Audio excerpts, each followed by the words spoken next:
Salut, c'est Ben et bienvenue dans cette vidéo dans laquelle nous allons commencer le contrat de stacking de NFT. Donc pour ce faire, je vais créer ici un nouveau fichier que je vais appeler nftstacking.sol, d'accord? Encore une fois, je vais mettre la licence et la version ici de Solidity.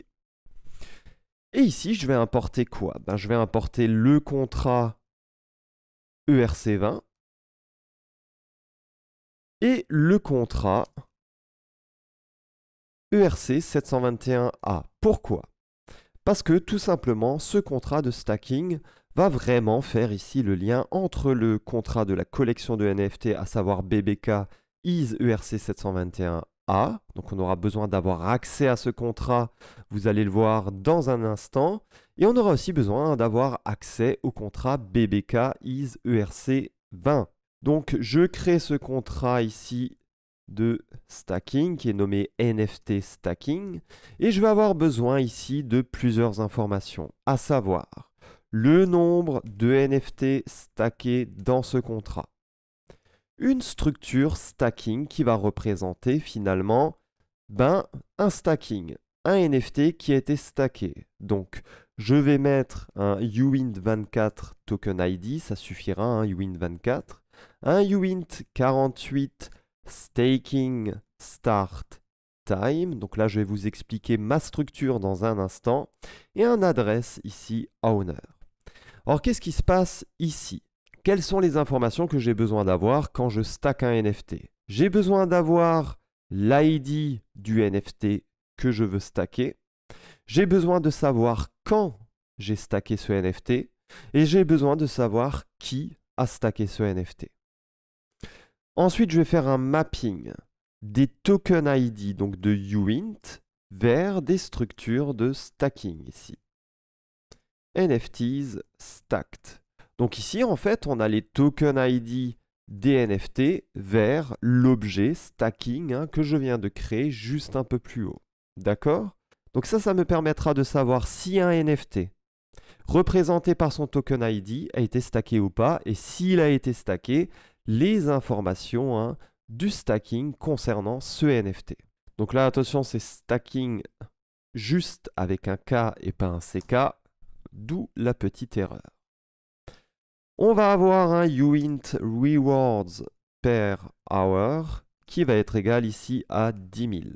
D'accord? Donc, je vais obtenir 10 000 jetons ERC20 par heure où je stack un NFT. J'ai besoin finalement d'une sorte de pointeur vers le contrat de token, le contrat ERC20. Et pareil, vers ici le contrat de NFT, à savoir le contrat que l'on a fait et qui est de type ERC 721A. Ensuite, je vais pouvoir ici faire des événements, event stacked. Je vais avoir un événement quand un user ici stack un NFT.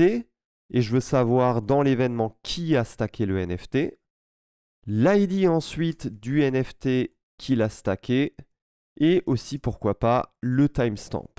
Ok, donc le moment où il a stacké le NFT.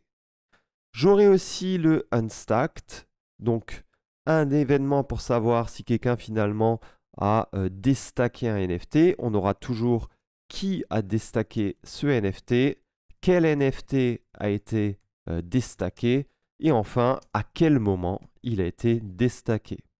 Et enfin, je vais avoir un événement pour savoir si finalement quelqu'un ici a demandé sa part de jetons ERC20 en échange du temps où il a stacké ses NFT, donc adresse indexed owner uint amount. Donc ici, on aura un événement qui permettra de savoir si quelqu'un ici a demandé sa part du gâteau finalement, et le montant qu'il a reçu en jetons ERC20 présent ici et ici. Donc ici, maintenant, ce qu'il faut qu'on fasse, c'est qu'on fasse dans ce contrat intelligent de stacking de NFT un lien vers l'adresse du contrat intelligent ERC20 que l'on aura au préalable déployé, ainsi qu'un lien vers l'adresse de notre collection de NFT que l'on aura aussi au préalable déployé. Donc ça, c'est vraiment le contrat intelligent que l'on déploie en dernier. On va déployer ça après avoir déployé le jeton ERC20 et la collection de NFT de type ERC721A.